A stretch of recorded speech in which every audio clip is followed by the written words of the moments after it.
Welcome back to our discussion of Israel's future with leading Likud party member Uzi Landau and Meretz Yachad politician Yossi Beilin. After the UN proposal to divide Palestine led to outright warfare between Jewish and Arab armies, what was essentially an Arab state 60 years ago has become an almost entirely Jewish state. 7 months after the 1967 war, the first Israeli settlement was established in the West Bank. Today, almost 500,000 Israelis live in the lands occupied in the Six-Day War, and Palestinian population centers continue to shrink. Well, all of the peace plans on the table call for a two-state solution.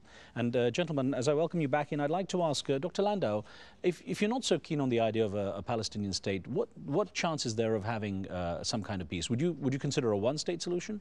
Well, first of all, you implicitly assume that the real cause of the war, not the conflict between the war, that is taking place between the Arabs and Israel is because of the Palestinian issue. It is not.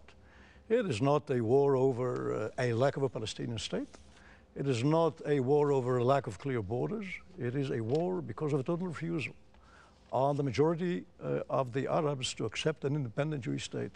The lack of a Palestinian state was never a reason for not having peace with Egypt or Jordan. And the Palestinians have never been a reason for the Arab states to launch attacks against Israel, whether it was in 48 or 56 or 67, whenever you'll just mention it.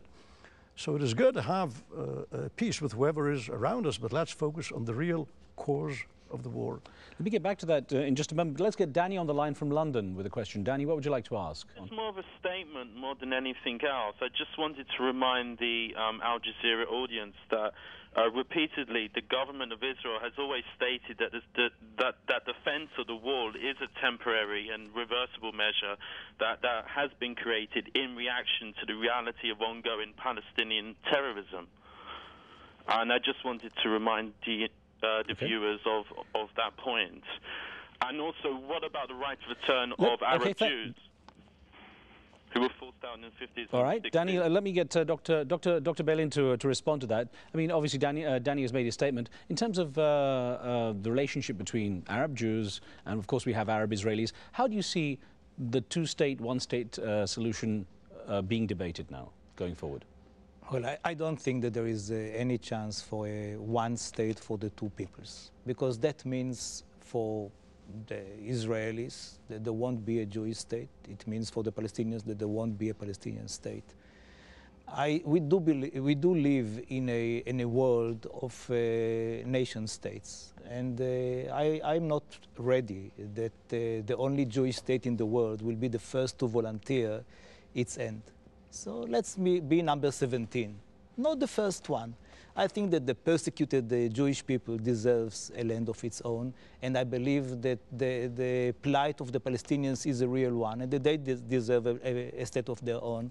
And I believe that the common denominator between the two peoples is much bigger than one sees, and if there is peace, I'm sure that there will be cooperation and that there is a chance for two flourishing states. So I believe that those who speak today about a one-state solution are totally unrealistic. There won't be any government in Israel in any horizon which will be ready to commit suicide.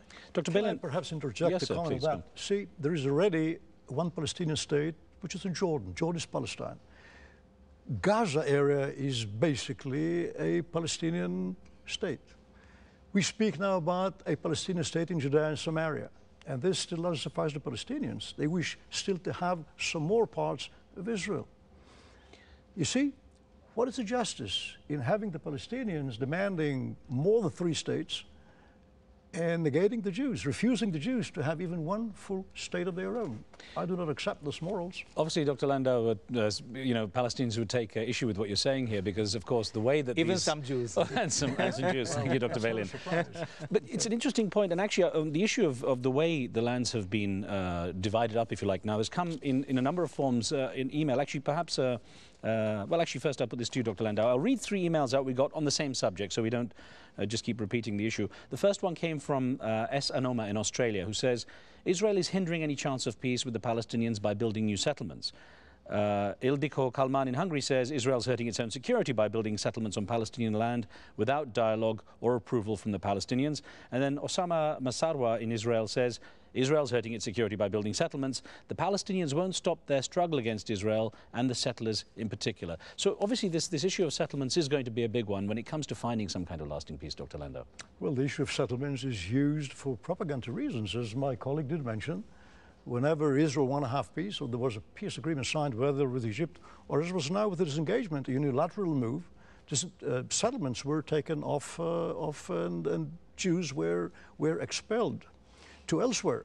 So this is not the issue. Let me just say that I do take an issue with those who call these areas occupied. These are, by the United Nations and the League of Nations, areas which are considered to be disputed areas, whose future should be discussed.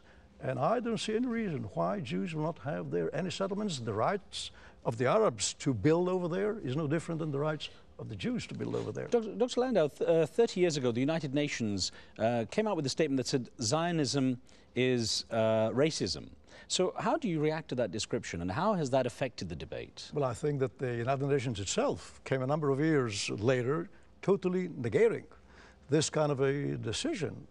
Let me just say that we know many leaders in history who called for the destruction of the Jews, who termed or labeled Israel as racism.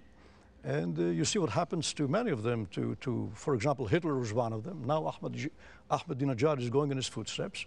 And let me just say, those who say the Jews cannot live anywhere, including in Judea and Samaria, okay, and who do not have the right to build their homes as Arabs have anywhere, I think this is the real racism.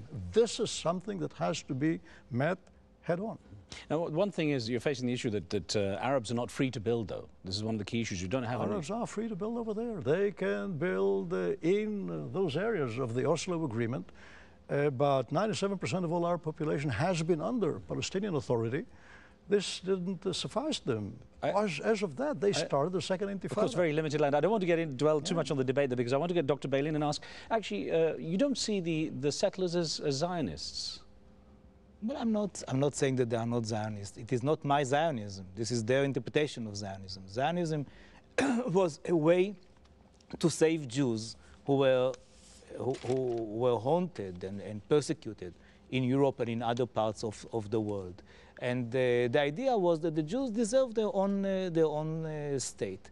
The question is whether occupying or fighting or whatever is necessarily part of Zionism. Sometimes it is part of the need.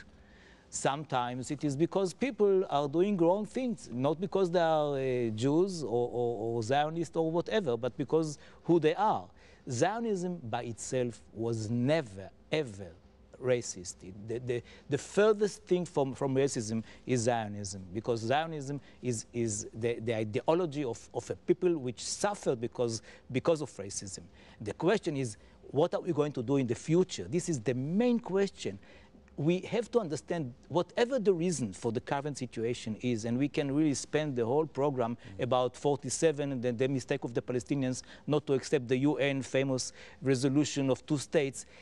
The question is, what are we going to do in the future if we are not going just to bicker? And here I think that the future generation, the young generation, should understand that it is not a question of, okay, there was a problem of settlements. There is a huge problem of terrorism. These problems are there, and we can fight each other until I don't know when. What we have to do is to have a deal now, and we can have a deal now. Well, Dr. Beilin, I'm sorry to interrupt you there, and Dr. Landau, we have run out of time. Obviously, so much to discuss and never enough time. Thank you both for being with me. Thank you very much. Thank you, gentlemen. Thanks for being with us too. On the next show, we explore the future of the Palestinian people with 3 leaders, again with 3 different opinions on their way forward. Don't forget, questions on this issue go to riz@aljazeera.net. We'll see you next time.